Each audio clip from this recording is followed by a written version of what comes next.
J.P. Morgan once said, "As far as you can see, when you get there, you can see farther." Welcome to McBain Moments. So, as always, before I get started, if you're new to the channel, welcome to the manor. Make sure you take a moment and hit subscribe down below. We are on the road to 13 million subscribers, one subscription at a time, so make sure you subscribe. As far as you can see, when you get there, you can see farther.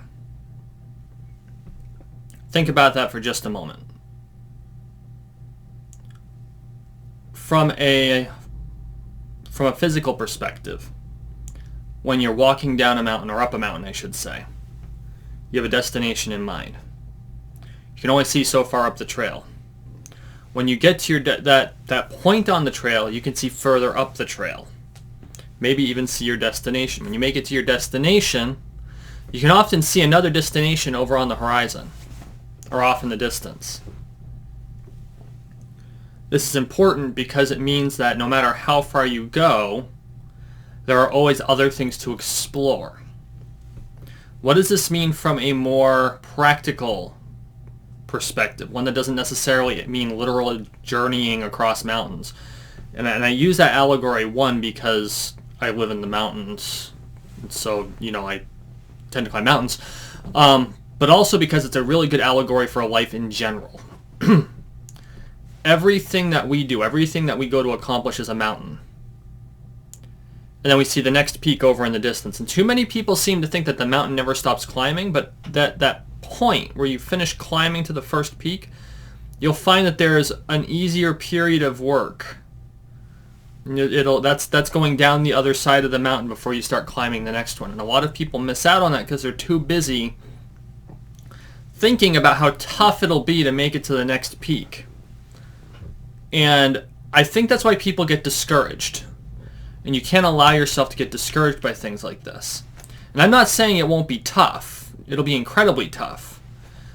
It's just a fact of life. There's no getting around the fact that you're going to run into difficult situations. You're going to have to climb those hills. But your attitude and how you climb those hills is everything. You make it to a certain skill level, or you finish one project, and then you look in the distance and you see another project, and you go, yes, I want to accomplish that project. And so you run toward that project. You get that downhill momentum as you get started on the next thing, and then it scoops up as the difficulty ramps. And that's the way it's really supposed to work. What that does is that downward momentum helps you make it up to that next peak. But you're still going to have challenges. You're still going to have problems to solve. These are the things that help you gain skill, be better at the jobs you're doing.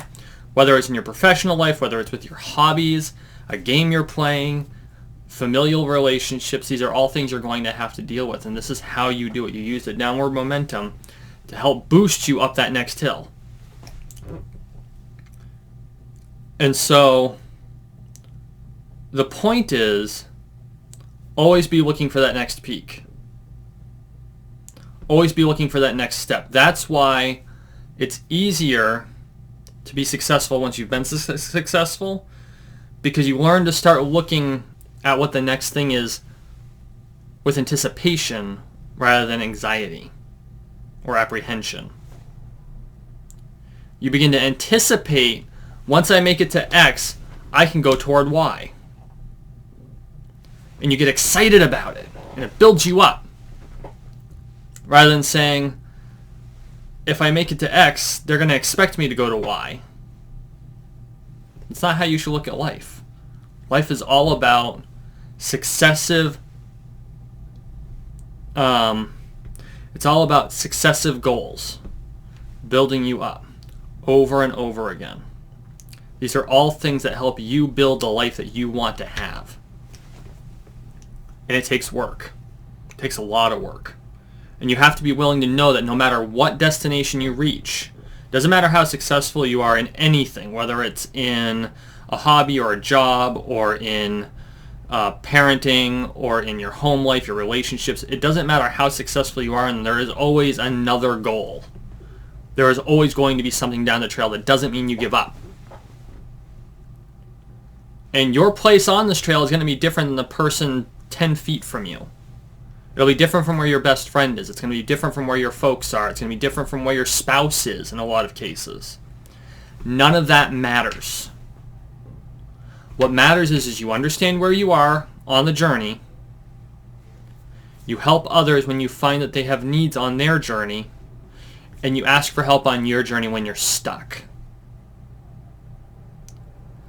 This is how you build yourself and those around you up. The most important thing out of all of this, actually there's two most important things. The first is you never, ever, ever give up. It's actually a Winston Churchill quote. Never, never, never give up. When you feel like giving up, find someone to help you along, to push you, to pump you up, to get you back, putting that one foot in front of the other. And it's okay to take a short rest. But don't let that rest turn into lethargy, where you're not moving at all.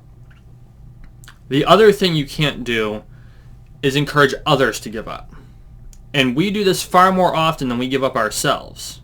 Or actually, that's not entirely accurate. Those who have already given up are more likely to encourage others to give up. And you can't do that. Don't let that be you.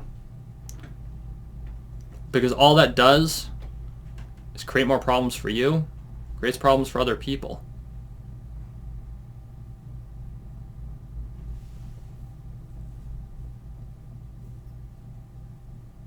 No matter how far you see, when you get there, you can see further. What can you see on your journey? What I see is you subscribing.